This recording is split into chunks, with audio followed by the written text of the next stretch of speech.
করে না। মনে রাখবেন, ইতিহাস বাংলাদেশের রাজনীতি কাউকে ক্ষমা করেন না। রুমিনাপা, মনে রাখবেন, আজকে যাদের উপরে ডিম নিক্ষেপ করা হয়েছে, যার উপরে ডিম নিক্ষেপ করা হয়েছে, সে কিন্তু বাংলাদেশের ইতিহাসে, দক্ষিণ এশিয়ার ইতিহাসে সবচেয়ে জনপ্রিয় সঙ্গীত শিল্পী। আর আপনি বাংলাদেশের ইতিহাসে আপনারা কয়েকজন মোটামুটি জনপ্রিয়, টকশোতে জনপ্রিয়, আপনাদেরও জনপ্রিয়তা আছে।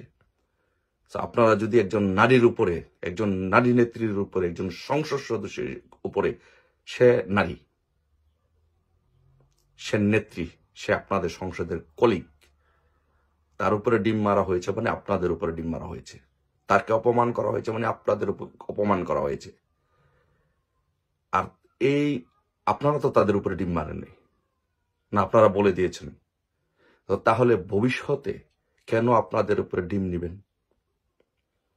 আজকে যদি আপনারা এটার প্রতিবাদ করতে না পারেন, রাস্তায় নামতে না পারেন, এটা বন্ধ করতে না পারেন, মনে রাখবেন, ইতিহাস কিন্তু কাউকে ক্ষমা করে না।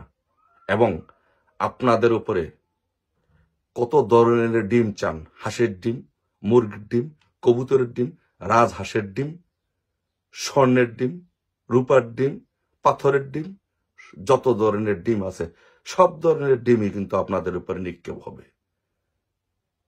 বাট সেটা আমি একজন রাজনীতিবিদ হিসাবে, আমি একজন ছাত্রলীগের ক্ষুদ্র কর্মী হিসাবে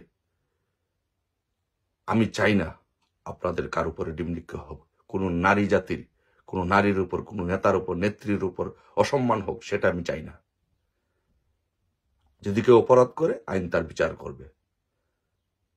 যদি আপনারা সেটা করতে ব্যর্থ হন, তাহলে আপনারা ভবিষ্যতে সকল ধরনের হাঁস, মুরগি, কবুতর, রাজহাঁস, কুয়েলের ডিম, সব ডিম খাওয়ার জন্য প্রস্তুতি নিন।